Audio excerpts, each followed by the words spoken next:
Welcome back, everyone, to chapters 23 and 24 of Treasure Island. Let's get into it. Chapter 23, The Ebb-tide Runs. The Coracle, as I had ample reason to know before I was done with her, was a very safe boat for a person of my height and weight, both buoyant and clever in a seaway. But she was the most cross-grained, lopsided craft to manage. Do as you pleased, she always made more leeway than anything else, and turning round and round was the maneuver she was best at. Even Ben Gunn himself has admitted that she was queer to handle till you knew her way. Certainly I did not know her way. She turned in every direction but the one I was bound to go. The most part of the time we were broadside on, and good fortune. And I am very sure I never should have made the ship at all, but for the tide. By good fortune, paddle as I pleased, the tide was still sweeping me down, and there lay the Hispaniola right in the fairway, hardly to be missed. First she loomed before me like a blot of something yet blacker than darkness. Then her spars and hull began to take shape, and the next moment, as it seemed, for the farther I went, the brisker grew the current of the ebb. I was alongside of her hawser, and had laid hold.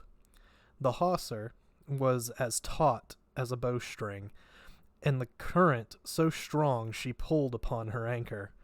All round the hull in the blackness the rippling current bubbled and chattered like a little mountain stream. One cut with my sea gully, and the Hispaniola would go humming down the tide. So far so good, but it next occurred to my recollection that a taut hawser, suddenly cut, is a thing as dangerous as a kicking horse. 10 to 1, if I were so foolhardily as to cut the Hispaniola from her anchor, I and the Coracle would be knocked clean out of the water. This brought me to a full stop, and if fortune had not again particularly favored me, I should have had to abandon my design. But the light airs, which had begun blowing from the southeast and south, had hauled round after nightfall into the southwest. Just while I was meditating, a puff came, caught the Hispaniola, and forced her up into the current, and to my great joy I felt the hawser slacken in my grasp, and the hand by which I held it dip for a second under water. With that I made my mind up, took out my gully, opened it with my teeth, and cut one strand after another till the vessel swung only by 2. Then I lay quiet, waiting to sever these last when the strain should be once more lightened by a breath of wind. At this time I had heard the sound of loud voices from the cabin, but to say truth, my mind had been so entirely taken up with other thoughts that I had scarcely given ear. Now, however, when I had nothing else to do, I began to pay more heed. One I recognized for the coxswain's Israel Hands. That had been Flint's gunner in former days. The other was, of course, my friend of the red nightcap. Both men were plainly the worse of drunk, and they were still drinking. For even while I was listening, one of them, with a drunken cry, opened the stern window and threw out something, which I divined to be an empty bottle. But they were not only tipsy. It was plain that they were furiously angry. Oaths flew like hailstones, and every now and then there came forth such an explosion as I thought was sure to end in blows. But each time the quarrel passed off and the voices grumbled lower for a while, until the next crisis came and in its turn passed away without result. On shore, I could see the glow of the great campfire burning warmly through the shore-side trees. Someone was singing a dull old droning sailor song with a droop and a quaver at the end of every verse, and seemingly no end to it at all but the patience of the singer. I had heard it on the voyage more than once and remembered these words. But one man of her crew alive, what put to sea with 75? And I thought it was a ditty rather too dolefully appropriate for a company that had met such cruel losses in the morning. But indeed, from what I saw, all these buccaneers were as callous as the sea they sailed on. At last the breeze came. The schooner sidled,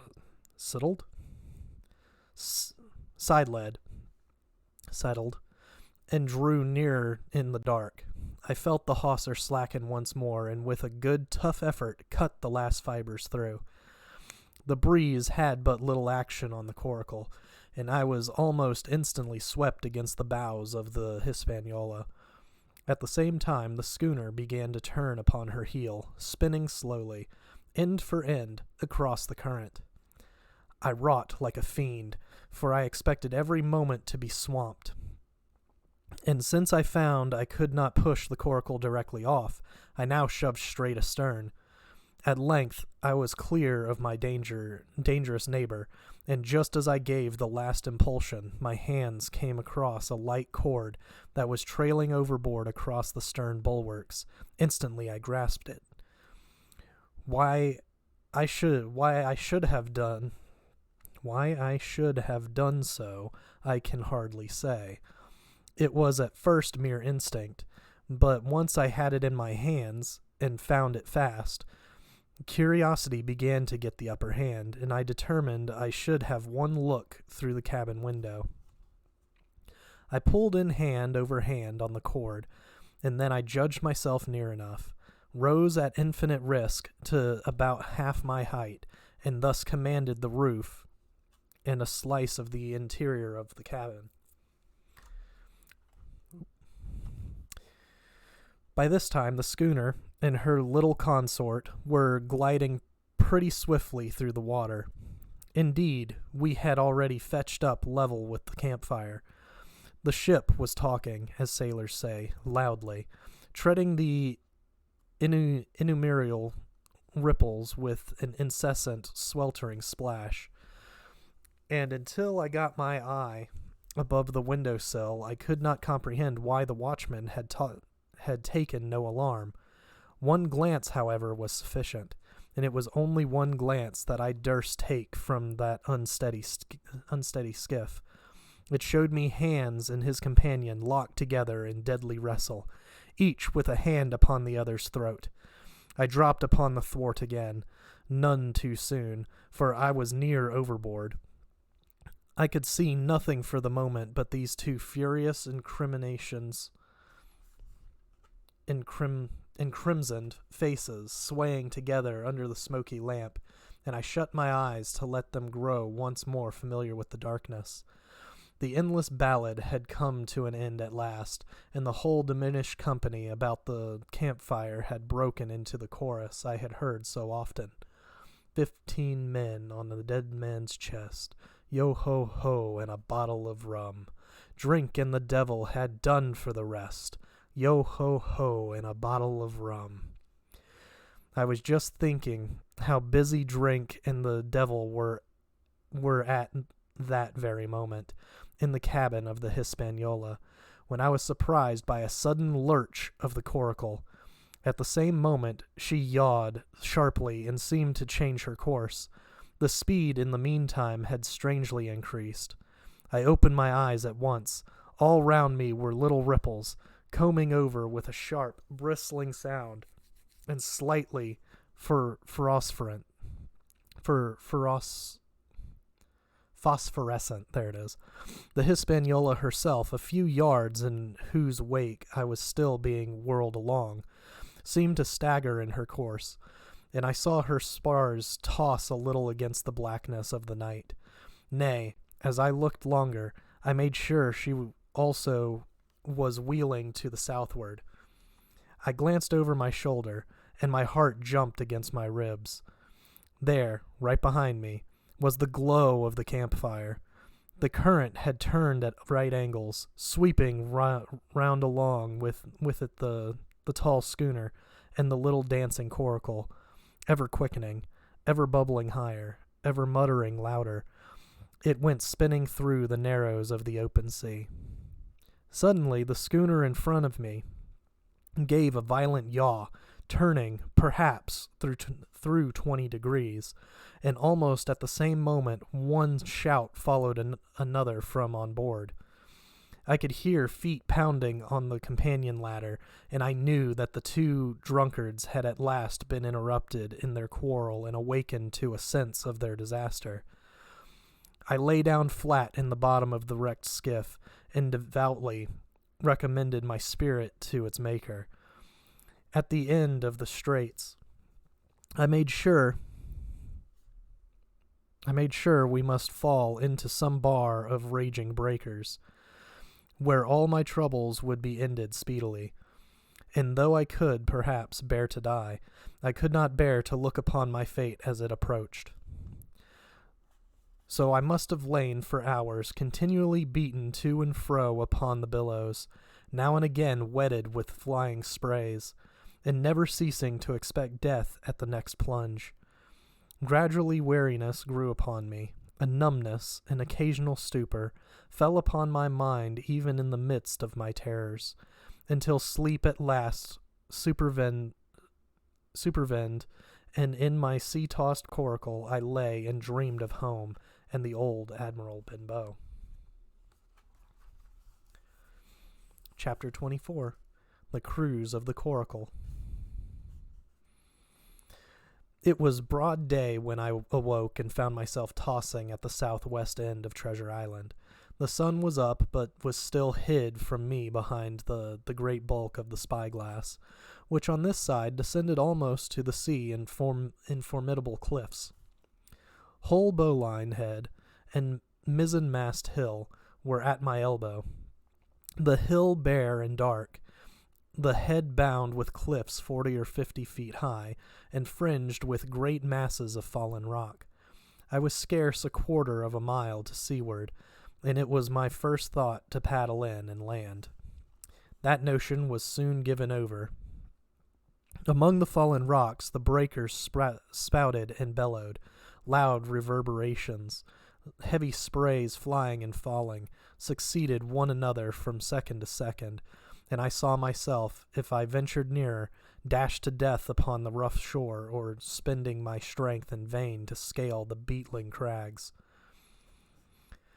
Nor was that all, for crawling together on flat tables of rock or letting themselves drop into the sea with loud rapports, I beheld huge slimy monsters, soft snails, as it were, of incredible bigness, 2 or 3 score of them together, making the rocks to echo with their barkings. I have understood since that they were sea lions, and entirely harmless, but the look of them, added to the difficulty of the shore and the high running of the surf, was more than enough to disgust me of that landing place. I felt willing rather to starve at sea than to confront such perils. In the meantime, I had a better chance, as I supposed, before me.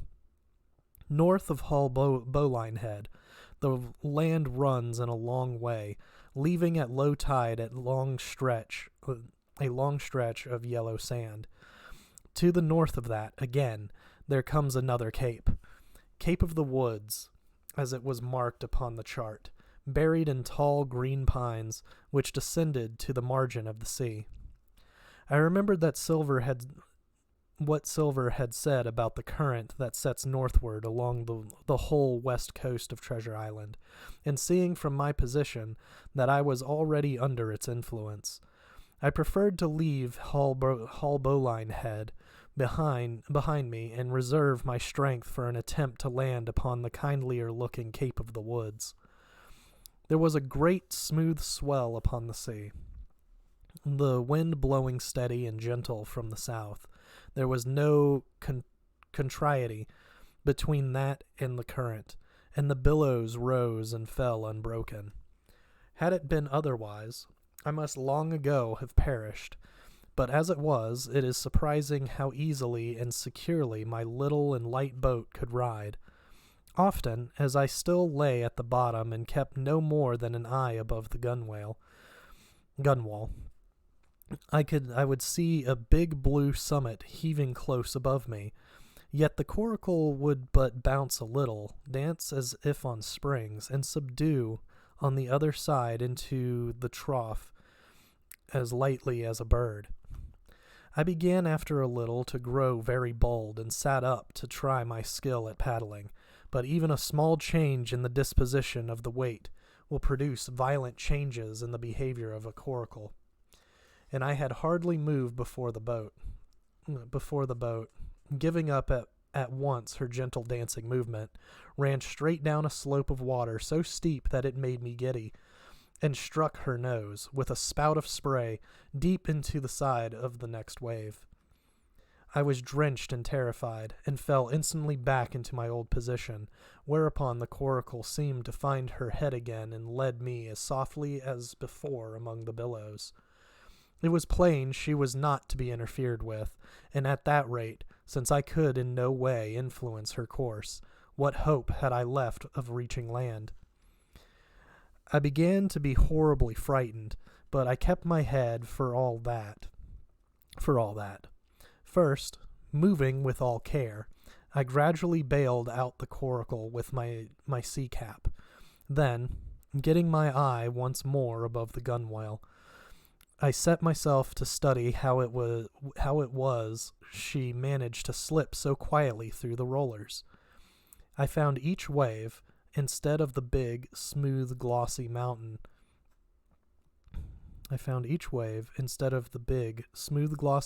it looks from shore or from a vessel's deck, was for all the world like any range of hills on dry land, full of peaks and smooth places and valleys. The coracle, left to herself, turning from side to side, threaded, so to speak, her way through these lower parts, and avoided the steep slopes and higher, top-tumbling summits of the wave. Well now, thought I to myself, it is plain I must lie where I am and not disturb the balance, but it is plain also that I can put the paddle over the side, and from time to time in smooth places give her a shove or two towards land. No sooner thought upon that done.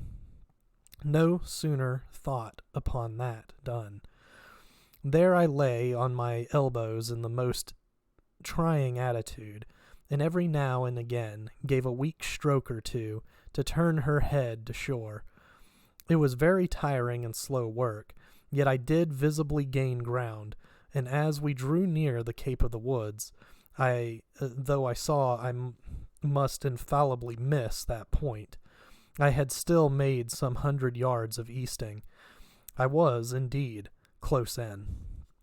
I could see the cool green treetops swaying together in the breeze, and I felt sure I should make the next promontory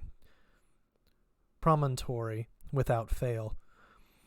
It was high time, for I now began to be tortured with thirst.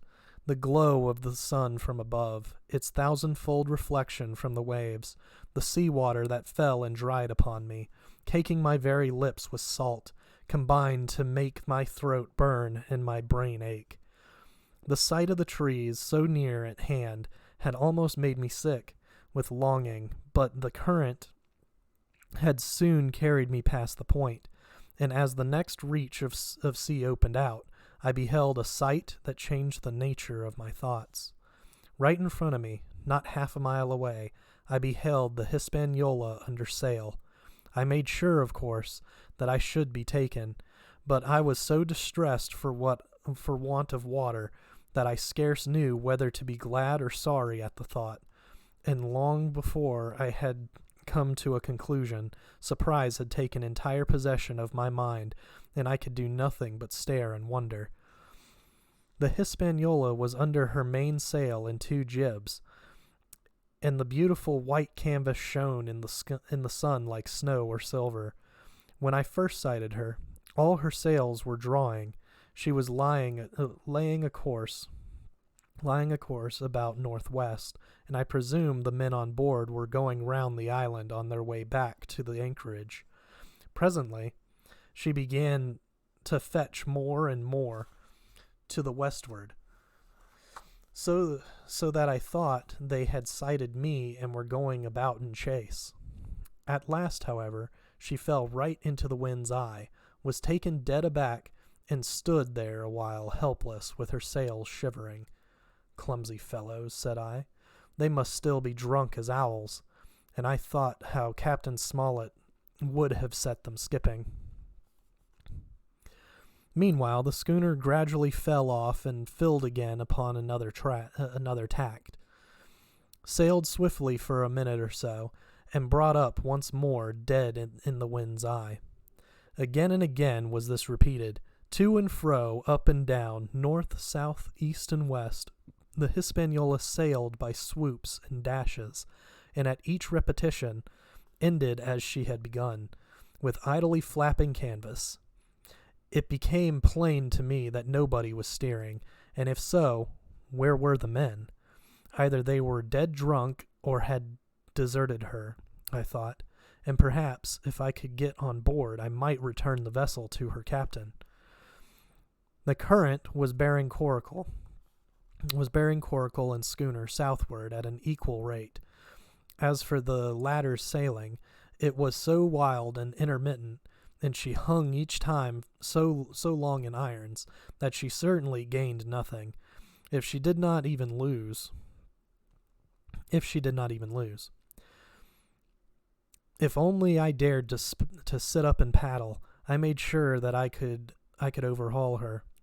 The scheme had an air of adventure that inspired me, and the thought of the water breaker beside the fore companion doubled my growing courage. Up I got, was welcomed almost instantly by another cloud of spray, but this time stuck to my purpose and set myself, with all my strength and caution, to paddle after the unsteered Hispaniola. Once I shipped a sea so heavy that I had to stop and bail, with my heart fluttering like a bird, but gradually I got into the way of the thing and guided my coracle among the waves, with only now and then a blow upon her bows and a dash of foam in my face. I was now gaining rapidly on the schooner. I could see the brass glisten on the tiller as it banged about, and still no soul appeared upon her decks. I could not choose but suppose she was deserted. If not, the men were lying drunk below, where I might batten them down, perhaps, and do what I chose with the ship. For some time she had been doing the worst thing possible for me, standing still. She headed nearly due south, yawing, of course, all the time. Each time she fell off, her sails partly filled, and these brought her in a moment right to the wind again. I have said this was the worst thing possible for me, for helpless as she looked in this situation, with the canvas cracking like cannon and the blocks tundling and banging on the deck, she still continued to run away from me, not only with the speed of the current, but by the whole amount of her leeway, which was naturally great. But now, at last, I had my chance. The breeze fell for some seconds, very low, and the current gradually turning her, the Hispaniola revolved slowly round her center, and at last presented me her stern, with the cabin window still gaping open and the lamp over the table still burning on into the day. The mainsail hung and drooped like a banner. She was stock still, but for the current. For the last little while I had even lost, but now redoubling my efforts, I began once more to overhaul the chase. I was not 100 yards from her when the wind came again in a clap. She filled on the port tack and was off again, stooping and skimming like a swallow. My first impulse was one of despair, but my second was towards joy. Round she came, till she was broadside on to me. Round still till she had covered a half and then 2/3 and then 3/4 of the distance that separated us. I could see the waves boiling white under her forefoot. Immensely tall she looked to me from my low station in the coracle. And then, of a sudden, I began to comprehend. I had scarce time to think, scarce time to act and save myself. I was on the summit of one swell when the schooner came stooping over the next. The bowsprit was over my head. I sprang to my feet and leaped, stamping the coracle under water. With one hand, I caught the jib boom, while my foot was lodged between the stay and the brace, and as I still clung there panting, a dull blow told me that the schooner had charged down upon and struck the coracle, and that I was left without retreat on the Hispaniola. And that's the end for today. We will see you guys next week with chapters 25 and 26. We're almost done. Probably another, let's see, that was 26. Probably another 4 or 5-ish episodes. We'll see you guys next time.